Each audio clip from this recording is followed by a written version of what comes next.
Hey, this is Pat with Asteroid X, and today I wanted to show you something that we've never shared before. This is exactly how to run ads like a seven-figure Amazon seller. All the systems, the tactics, the details, the sort of really in-depth information that you need to run ads at a whole different level. And you're going to you're going to want to run ads now versus in 2021 because the climate is just right. We'll go over why that is. Sellers are seeing great results, like spending $1 and getting back $4 in revenue.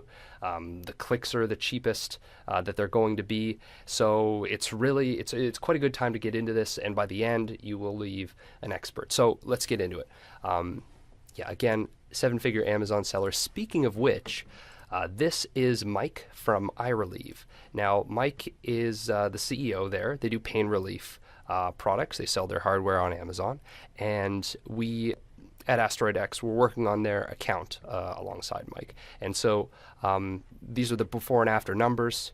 So obviously we were able to increase sales and decrease his spend at the same time. And ACOS is just a reflection of those two numbers in relation to each other. So we were able to decrease his cost, yet increase his sales. And Mike is on track with just ads alone. This is not organic sales in addition. Just ads alone, about $2 million a year. So while Mike has a great company and iRelieve has great products, this is not unique to Mike. Anyone can do it if they apply the right principles.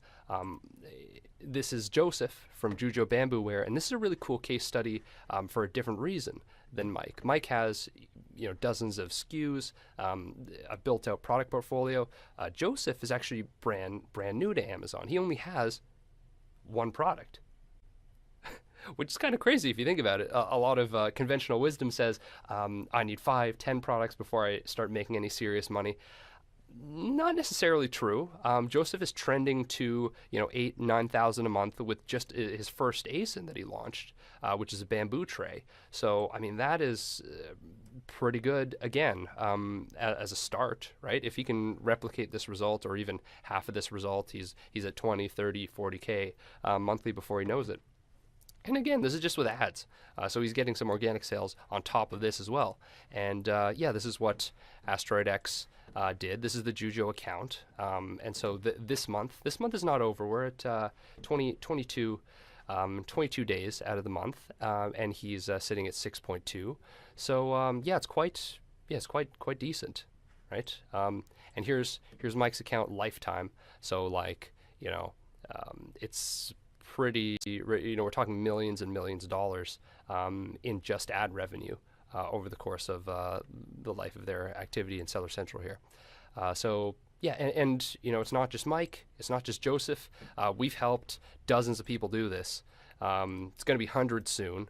And whenever we pick up an account, we manage over the course of, I'd say about 2-3 months or so, to decrease the ad spend and the ACOS and increase the sales. So it's about $250,000 in sales, 6.3, 8.5, 250K. These are all examples. So all this to say that we've cracked the code.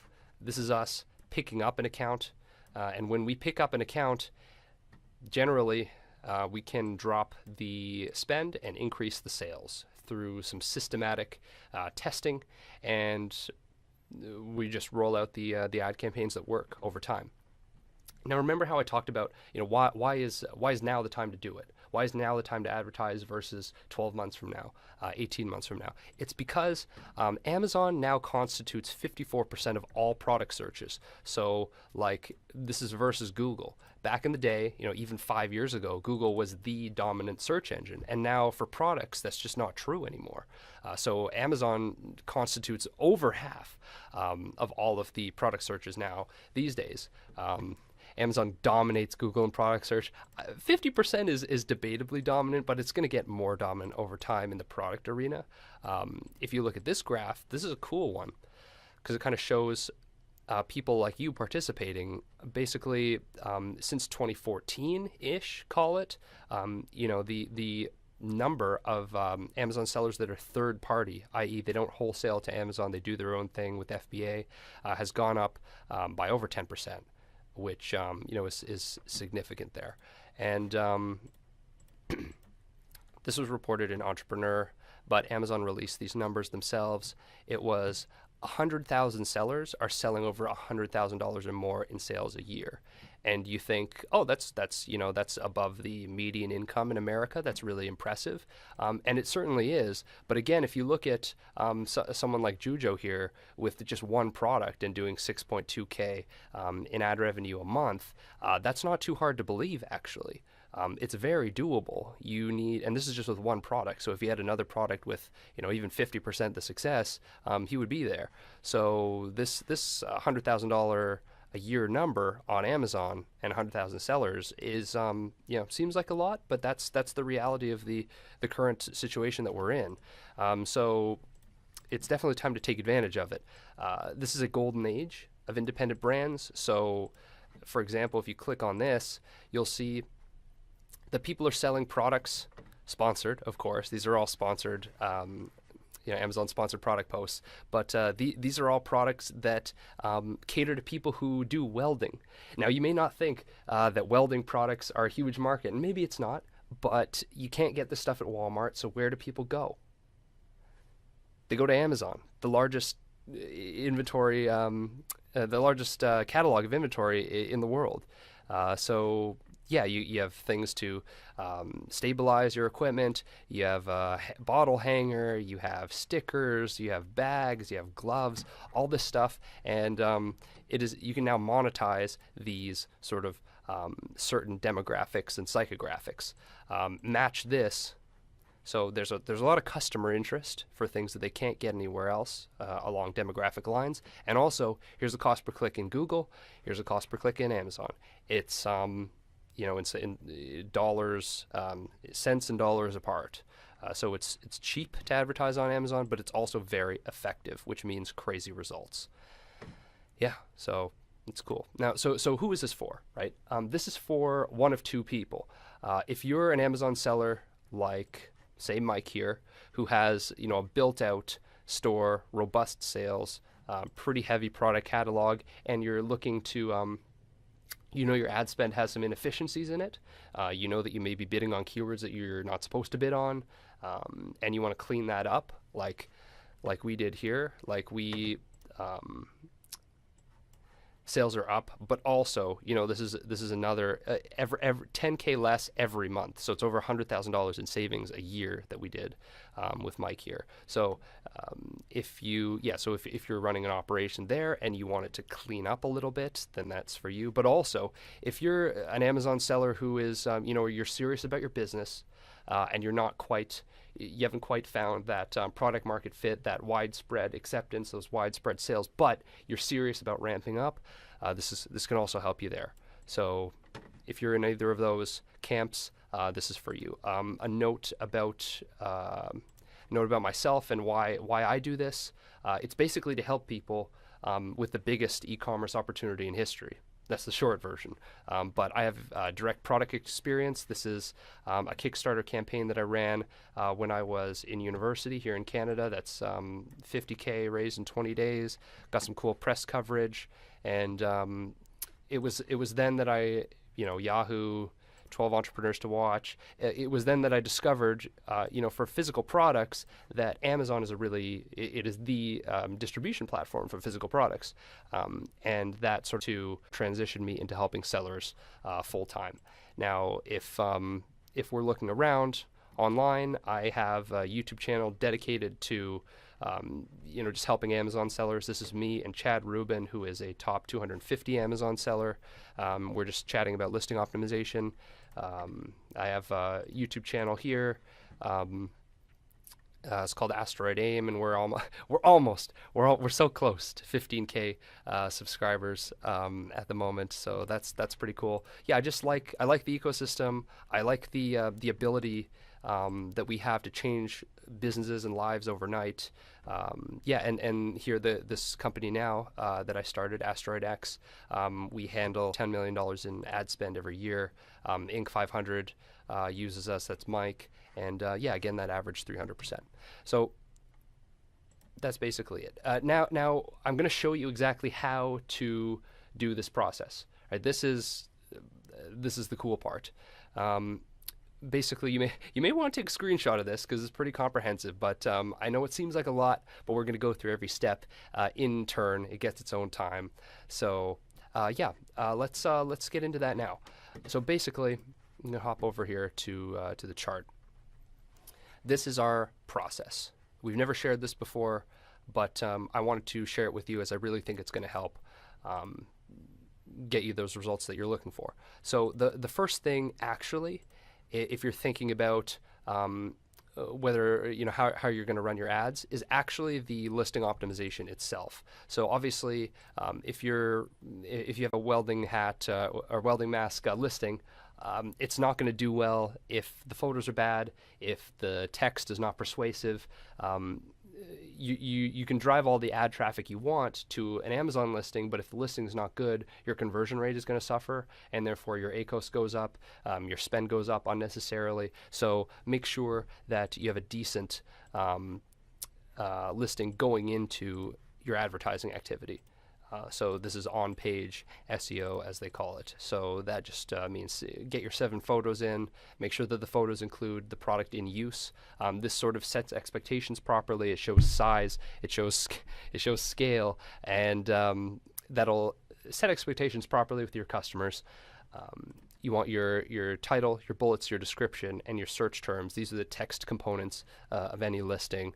The text components should both be high keyword density. So in terms of doing some keyword research to make sure that there are a fair amount of related keywords in your listing prior to running ads, and then persuasive also. So you should be fulfilling by Amazon and not fulfilling yourself by merchant, because Amazon prefers this and will give you some preferential treatment there. The next thing you want to do is you really want to know your numbers, right? You want to set your internal ACOS targets such that you're not losing money on every sale and not even knowing it. So here is a list of every single number that you need when you're running your Amazon ads. And you can, if you look up, just Google the Amazon FBA revenue calculator. That's what you want to search to get an insight onto all these numbers. So obviously, your revenue is whatever you charge for the product. These 3 numbers here are calculated by the Amazon FBA revenue calculator, which is why I want you to look that up. The $10 cost of goods sold, that's from your supplier. And then I just tossed in a $2.50 buffer for any sort of extraneous expenses, that sort of thing. And leaving you with 1308 after the sale per unit. That's a pretty typical margin, a healthy margin. Obviously, do better than that if you can. We find that products that sell above $20, $25 have a much easier time with this because some of the fees remain fixed, but your price obviously has no upward ceiling. So if you've got a good listing, you've got your ACOS numbers correct. I should also add, so now that you know this net profit, right? If you know this number, you know that you have exactly $13.08 to spend to acquire a customer. You can spend that in ad spend, and that's your highest allowable ACOS. Of course, we want to go below your highest allowable ACOS so that you make a profit.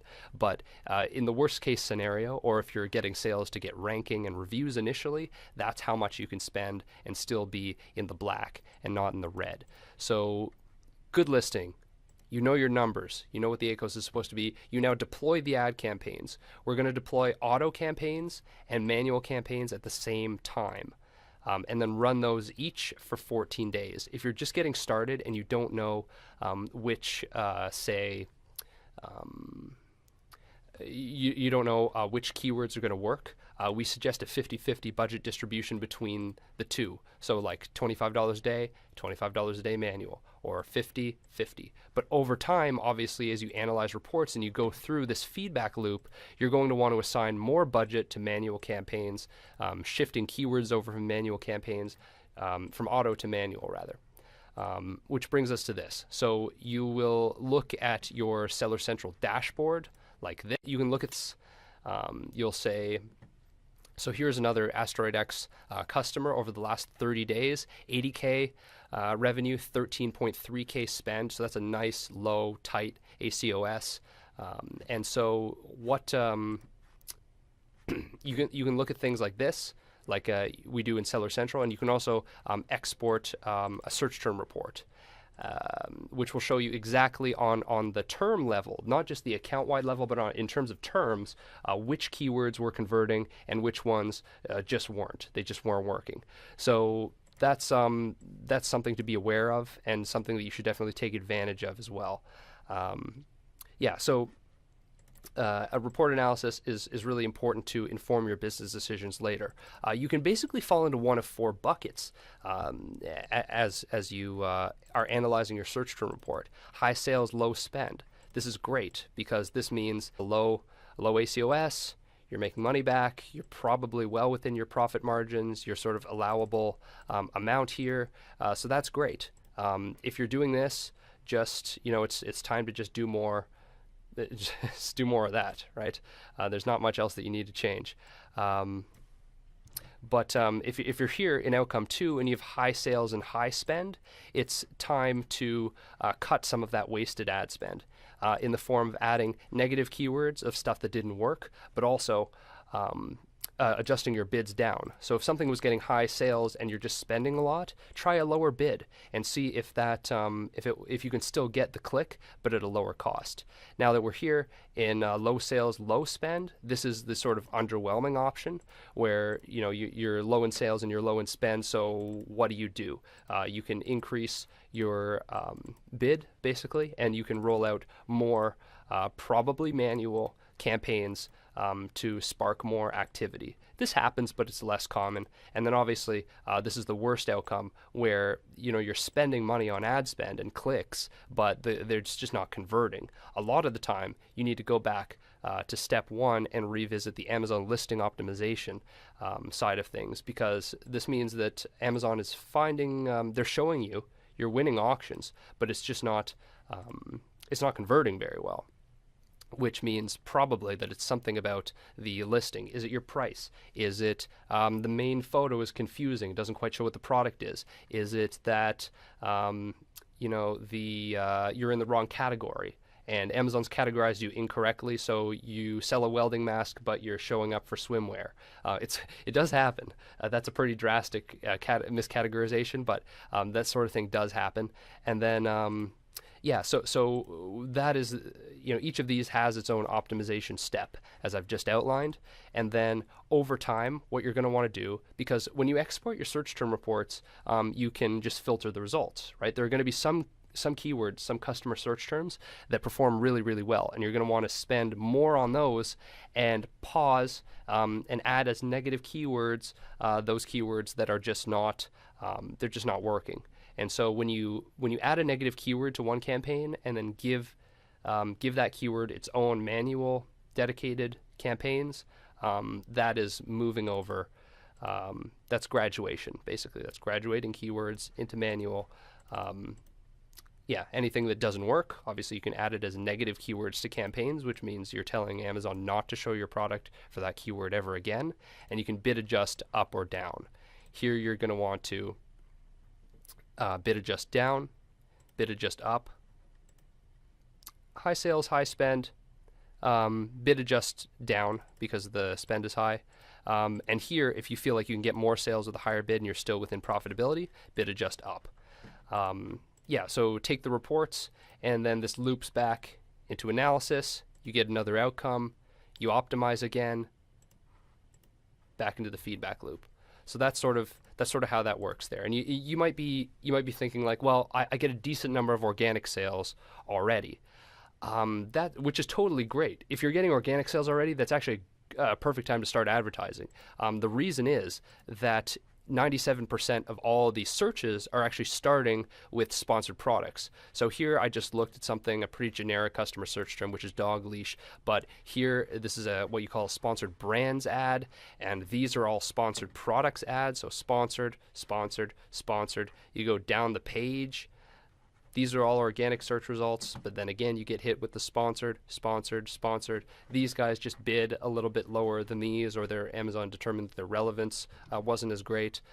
So obviously you get people advertising on regular terms like this, but also you get people advertising on branded terms. So this is Jawbone.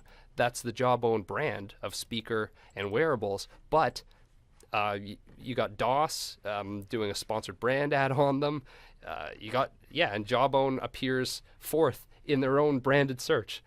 What's that about? And it's for this reason that even if you have an established brand, no one is safe, really. They should be appearing first for Jawbone rightfully, but DOS has spotted an opportunity here to come up with, to appear for a branded term. And even your particular listing is not safe. Like here's just an ASIN code for I think the keyword I used was STEM toys here. So this is a STEM toy, but just below this, not even below the fold, I can see it in my eye. Sponsored products related to this product item rather. So the sponsored right off the bat, and here more sponsored below the stuff.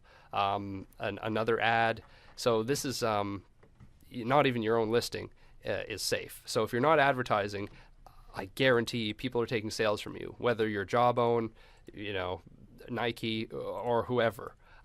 They're taking sales away. So start advertising and get that market share back. And you may say, like, I'm already familiar with some of these processes. It's really about applying the knowledge in this particular case, looking at looking at the atmosphere. This is Jujo again with one product, or this is Mike with a lot of products in 4.4 mil. It's really about looking at the given situation and then optimizing from there. Every account has its own little nuances. The market is different every time, and we've just cracked the code on this. So that's why you need to look at your particular case, your particular margin, your market, how competitive it is, and make some sort of creative decisions around how to run the ads there. Doing this yourself takes a long time. It's really hard. It's expensive, especially in these early stages. As you try to figure it out, it's going to be tough, right? When you deploy the ads, chances are the automatics are going to waste some money. The manuals are going to waste some money. You analyze the reports, and there are search terms that you were spending, hundreds or thousands of dollars on that didn't get any sales. So the sooner you catch this stuff and correct it, the better. But obviously, that's expensive. It's stressful. It's lonely, like especially if you're running this yourself. There's no one to turn to, and it'll set you up for failure. So that's where we come in with this Asteroid X PPC management service. We can basically apply what we've learned. We've cracked the code. We can apply what we've learned here onto the account so that you can skip the learning curve and go straight to the results. As I mentioned, it takes 1 to 3 months to see some great results. We can get some quick wins in the first month and then scale up from there. So it's really, you have nothing to lose by just booking a call. We'll have a chat with you. And basically, we can just learn a little bit more about you, your business, and see if we can help. Again, who is this for? This is for Amazon sellers who are proven, who are looking to, they know they're doing well, but they could do better, and business could always be better. Or it's for an Amazon seller who they don't want to sort of swim around in the abyss for 2 years trying to figure this out. They want results now, and they're serious about getting those results. So if either of these is you, go ahead and book a call. We will see you really soon. We'll give you a sort of a customized action plan for your business that even if you don't end up going with us, like you could still use it. It's still a useful conversation to have. So thank you so much for watching, and I'll see you on the call. Thanks.